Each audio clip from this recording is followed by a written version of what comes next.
ये शाम संस्मरणात्मसा।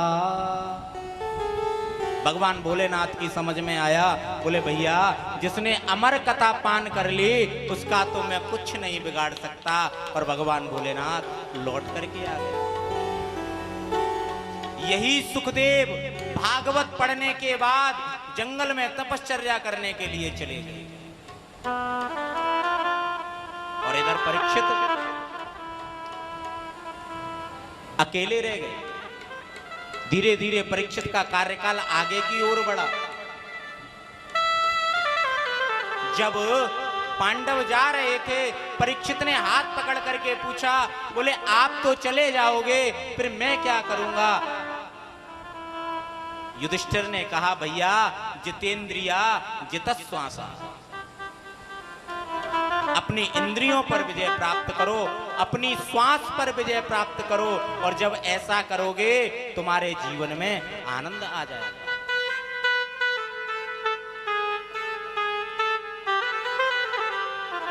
आज परीक्षित ने अपने राजमहल को देखा, और राजमहल को देखने के बाद उसमें एक मुकुट रखा हुआ था। बड़ा ही सोने से चमक रहा था वो मुकुट। परीक्षित ने उस मुकुट को उठाया और अपने मस्तक पर रख लिया,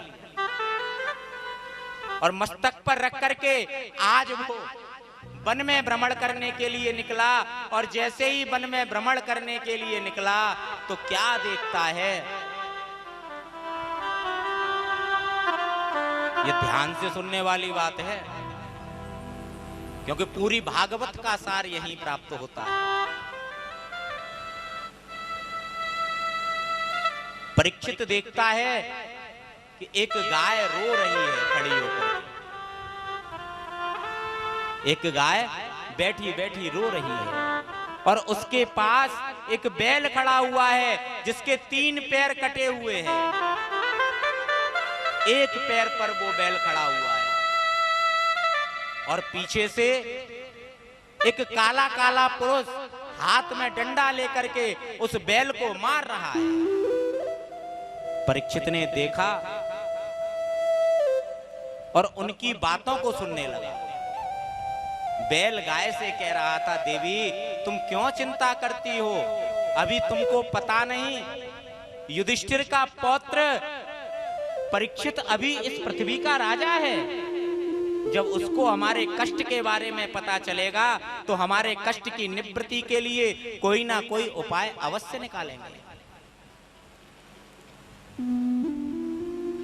ये गाय कोई और नहीं, ये साक्षात पृथ्वी है, और ये बैल कोई और नहीं, साक्षात धर्म है। तुरंत परीक्षित निकल करके आए, धनुष पर बाण चढ़ाया, सावधान मैं तुम्हारा वध कर दूंगा। वो काला काला पुरुष हाथ जोड़ करके खड़ा हो गया, बोले भगवान मेरा तो समय है, मैं तो आ गया हूं, मेरा नाम कलयुग है, और अब मेरा समय प्रारंभ हो चुका है। बैल से पूछा, स्वामी आप कौन हो? बोले मेरा नाम धर्म है, और ये गाय पृथ्वी है। कभी मेरे 4 पैर हुआ करते थे, धर्म के 4 पैर हुआ करते थे। सत्यम, शौचम, दया, दानम। सबसे पहले इसने मेरा सत्य का पैर काटा। कोई है जो सत्य बोलता हो? क्यों जी? अगर नहीं बोलते तो फोन बुलवा देता है। बैठे अलीगढ़ में हो, बताओगे दिल्ली।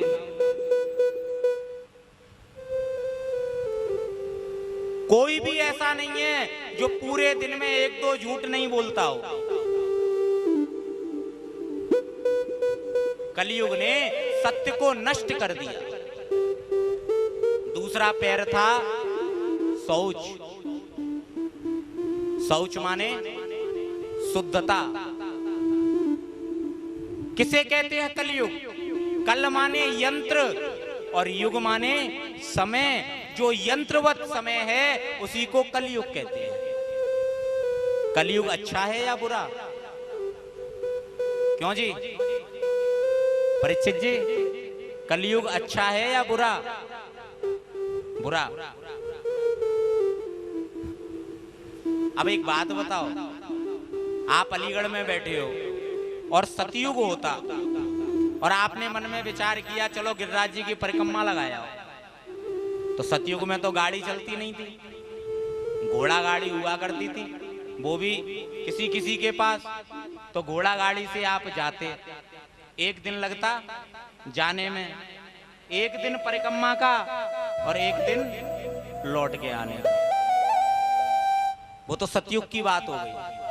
और कलयुग में सोचो आप, बोले बिहारी जी के दर्शन करने हैं, गाड़ी में चाबी लगाओ, 1 घंटे में वृंदावन, दूसरे घंटे में दर्शन और तीसरे घंटे में अपने घर।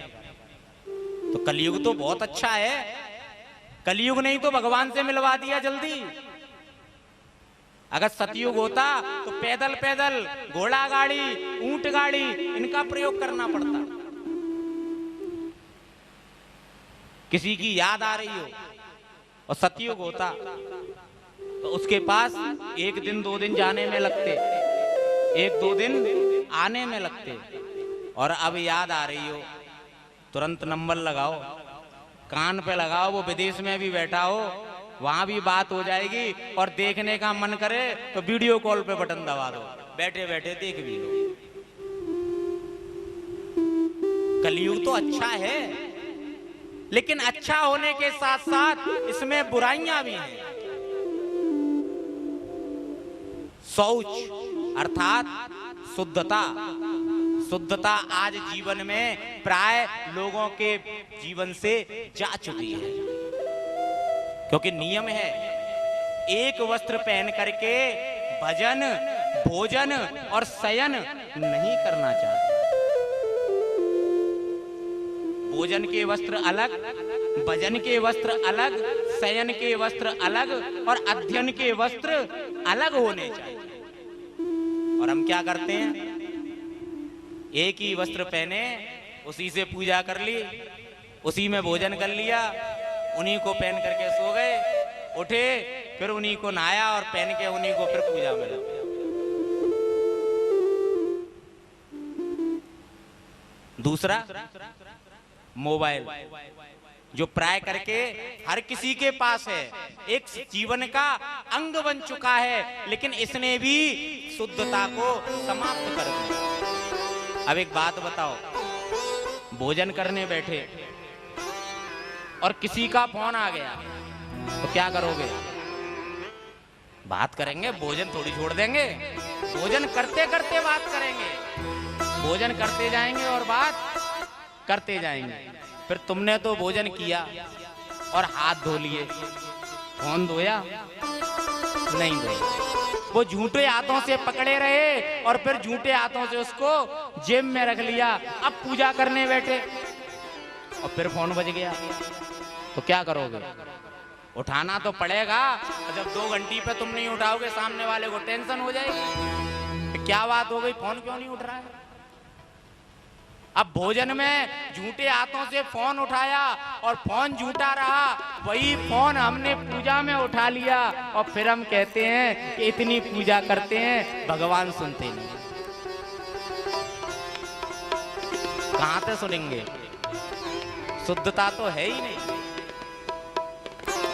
जब तन, मन और ये जीवन शुद्ध होगा तो प्यारे परमात्मा का भी मिलन भी बिल्कुल विशुद्ध होगा।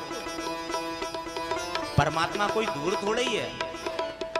कल ही बताया था हमने, चितजल पावक गगन समीरा, पंच तत्व यह रचित शरीरा। भगवान का पहला घर तो ये शरीर है। इस शरीर में बैठी हुई आत्मा ही परमात्मा है, बस उसको पहचानने की जरूरत है।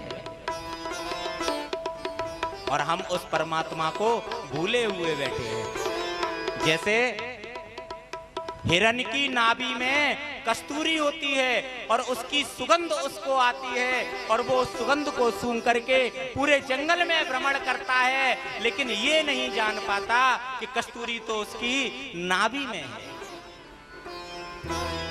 अरे पहला परमात्मा तो हमारे मन के मंदिर में बैठा हुआ है और हम दुनिया में दीपक लेके भगवान को ढूंढने जा रहे हैं।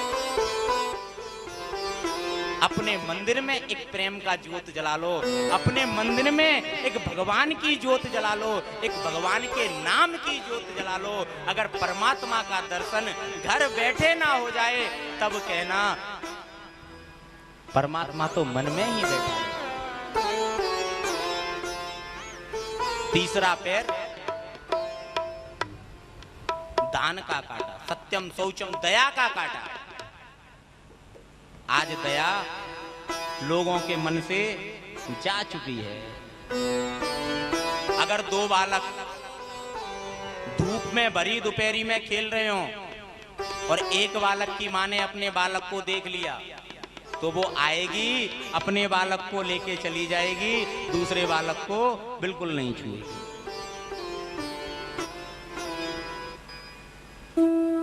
बच्चों के साथ क्या क्या घटनाएं हो रही हैं, टीवी खोल के देखो, अखबारों में देखो, रोज पन्ने भरे आते हैं किस बच्चे के साथ क्या हुआ। अरे अब तो बच्चों की छोड़ो, हम तो जीवों को भी नहीं छोड़ रहे हैं। अपने स्वाद के लिए, अपनी उदर पूर्ति के लिए हमने जीवों को भी नहीं छोड़ा। हमारा तो आहार भी बदल गया और व्यवहार भी बदल गया। पहले आहार कितना पवित्र हुआ करता था और अब हर चीज में मिलावट। सुबह खेत में देखो लौकी का फल इतना सा और 2 दिन बाद देखो इतना बड़ा, मिलावट कर दी। आहार में मिलावट हो गई, व्यवहार में मिलावट हो गई। सामने कुछ और पीछे कुछ और। प्यारे, सब कुछ करो लेकिन भक्ति में मिलावट मत करो। जिस दिन भक्ति में मिलावट हो जाएगी उस दिन ये जीवन समाप्त हो जाएगा। 3 पैर कट चुके हैं, एक पैर पर खड़ा हुआ है और वो है दान। क्योंकि दान आज भी बहुत हो रहा है, पर ये है कि दान में कंडीशन लागू है। अगर 10 रुपए का दान करेंगे तो 10 लाख की मनोकामना संग लगी होगी।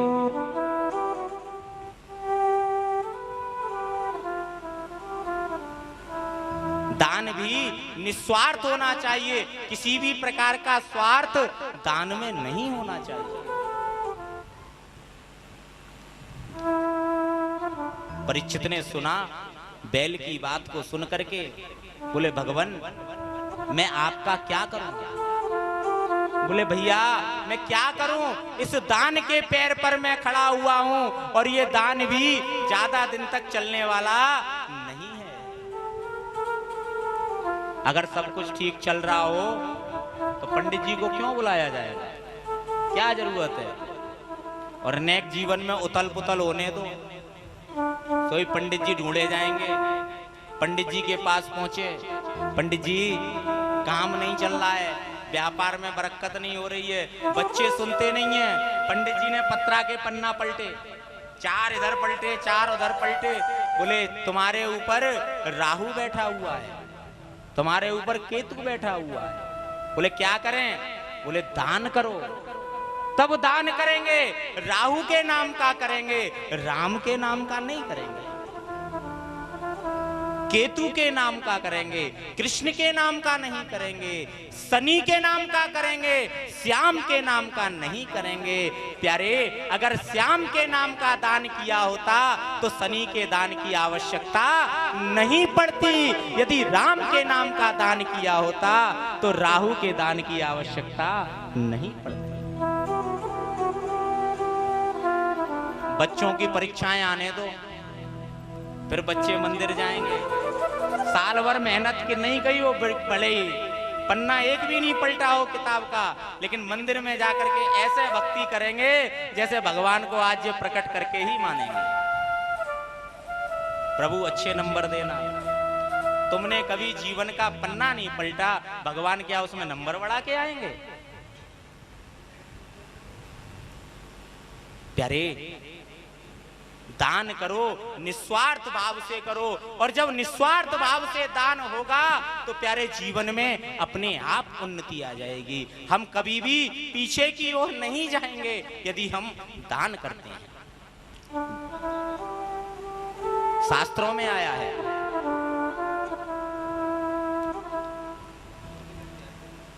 कि अपनी कमाई का 10वां भाग 100 रुपए में 10 रुपए भगवान नाम पर जरूर करना चाहिए।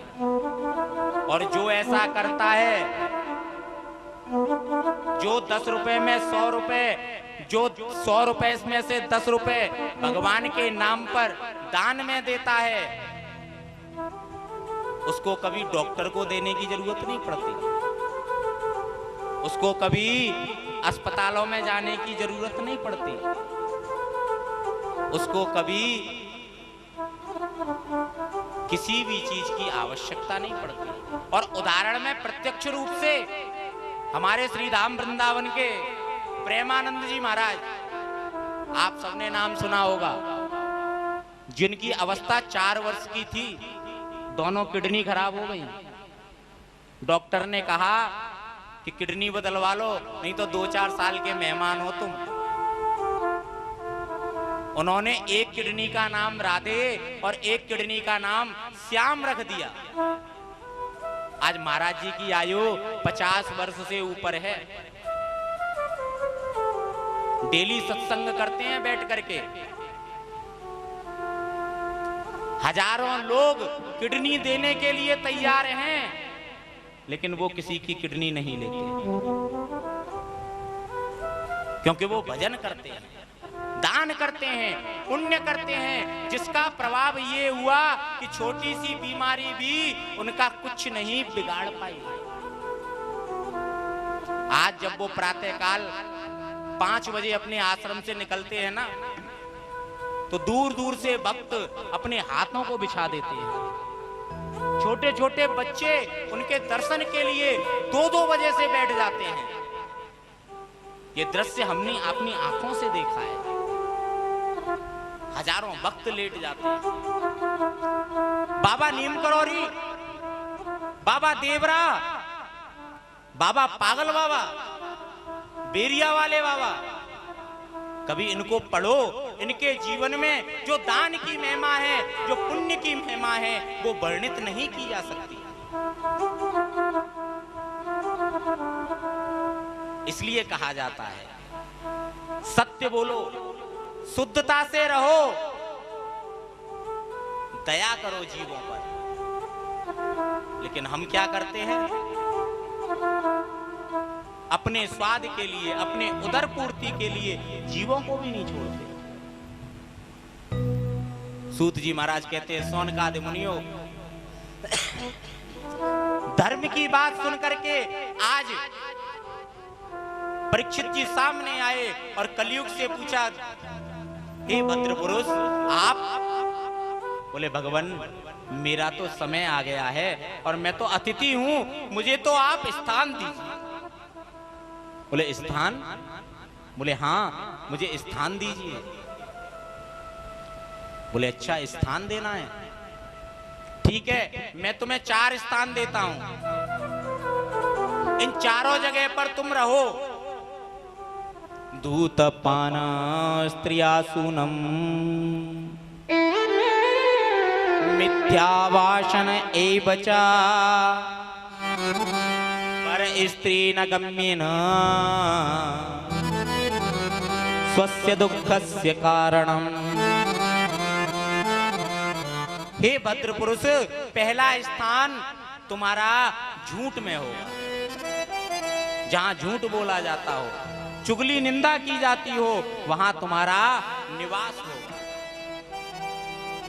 दूसरा स्थान जहां मदिरा पान किया जाता हो, वहां तुम्हारा निवास होगा। तीसरा स्थान जहां पर परस्त्री गमन किया जाता हो वहां तुम्हारा निवास होगा।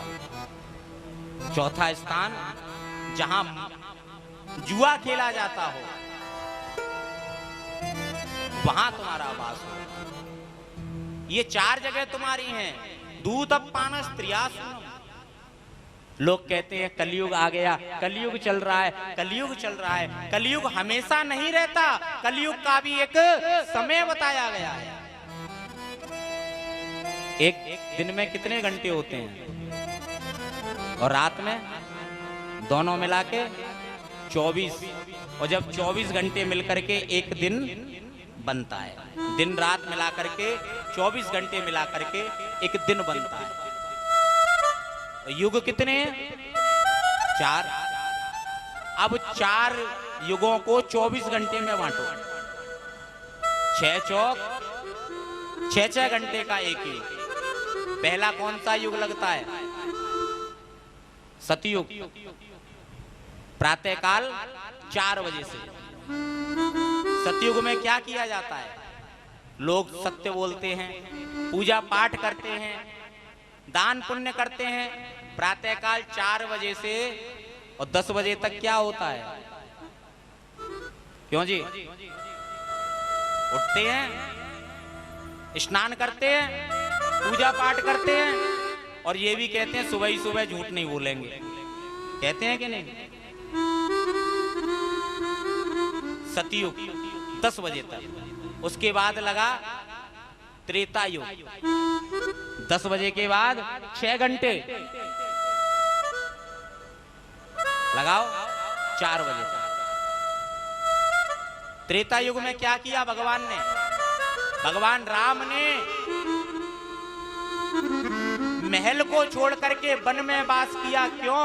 क्योंकि अगर मैं महल में रहूंगा तो कर्म नहीं कर पाऊंगा और जब कर्म नहीं करूंगा तो दैत्यों का उद्धार कैसे होगा? कर्म करो और फल की प्राप्ति होगी।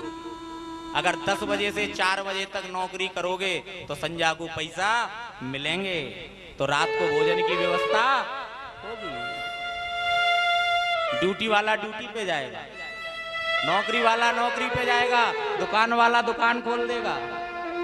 10 बजे के बाद काम प्रारंभ हो जाएगा, सब कर्म में लग जाएंगे। उसके बाद लगता है द्वापर युग। 4 बजे से 6 घंटे लगाओ 10 बजे तक। द्वापर में क्या किया भगवान ने? जो काम रह गया था उसको भगवान ने द्वापर में समाप्त किया। और हम क्या करते हैं? 4 बजे से 10 बजे तक जो पूरे दिन का काम रह जाता है उसको समेटते हैं। किसी का लेन देन होगा तो वो लिखा जाएगा, किसी का कुछ वो और हिसाब किताब होगा वो किया जाएगा। फिर लगता है 10 बजे के बाद कलयुग। और कलयुग में क्या होता है? मदिरापान, चोरी, डकैती, परस्त्री गमन, झूठ, लड़ाई झगड़े। और रात को क्या होता है? पीने वाला अपनी व्यवस्था करेगा, परस्त्री गमन वाला वो अपनी व्यवस्था करेगा। जो भी व्यभिचार होते हैं ज्यादातर रात्रि में ही होते हैं। हम तो बंबई गए थे अभी कुछ दिन पहले, हमने तो देखा रात को तो वहां दिन निकलता है और सुबह ऐसा लगता है जैसे कोई है ही नहीं पूरे शहर में। 12-12 बजे तक लोग सो के जगते हैं। हमने अपनी दिनचर्या ही बदलती और फिर कहते हैं कि कलयुग चल रहा है। युग तो चारों साथ चल रहे हैं। अब ये तुमको डिसाइड करना है कि तुमको किस युग में चलना है। सतयुग में चलना है, द्वापर में चलना है, त्रेता में चलना है या कलयुग में चलना है।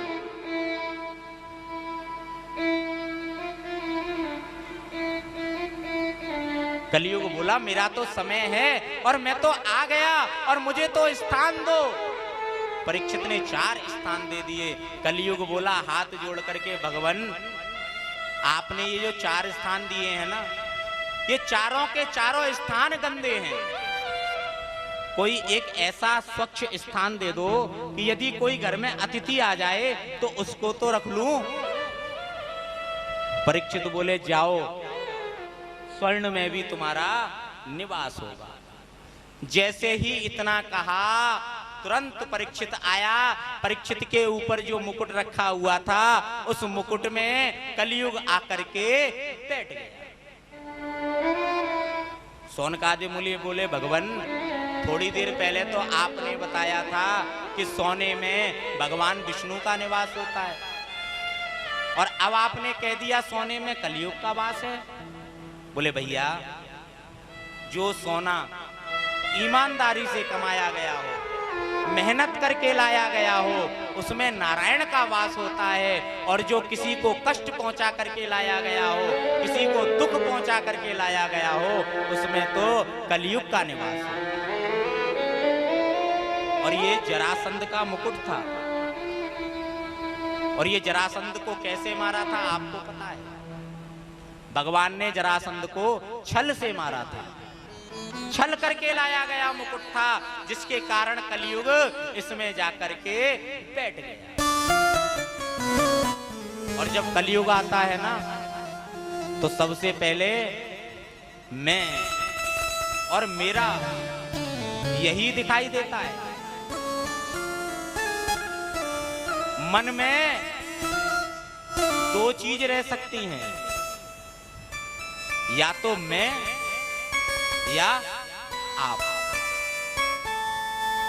कहने का भाव SUN, सन। सन माने सूरज। SUN, सन। सन माने सूरज। और SIN, सिन। सिन माने पाप। क्यों जी? SUN, सन। सन माने सूरज, मतलब प्रकाश। और SIN, सिन। सिन माने पाप, मतलब अंधकार। देख लो, दोनों की स्पेलिंग एक जैसी, आगे भी S और पीछे भी N। बदला तो क्या बदला? बीच का अक्षर। U लगा तो उजाला हो गया, सूर्य बन गया, और I लगा तो अंधकार हो गया, पाप हो गया। कहने का मतलब बीच का ही है। सब कुछ सेम है, लेकिन बदलना है तो मन बदलना है। उस मन में हम आई बिठाएंगे या यू को बिठाएंगे। अगर आई बिठा लिया, मैं बिठा लिया, तो अंधकार हो गया, और यू बिठा लिया, आपको बिठा लिया, तो प्यारे उजाला हो गया। आज परीक्षित के मन में भी अभिमान बैठ गया। मेरा, मैं मेरा करते हुए आज समीक मुनि के आश्रम पर पहुंचे तो क्या देखते हैं? समीक मुनि घोर समाधि में बैठे हुए, अभिमान के वशीभूत होकर के। आज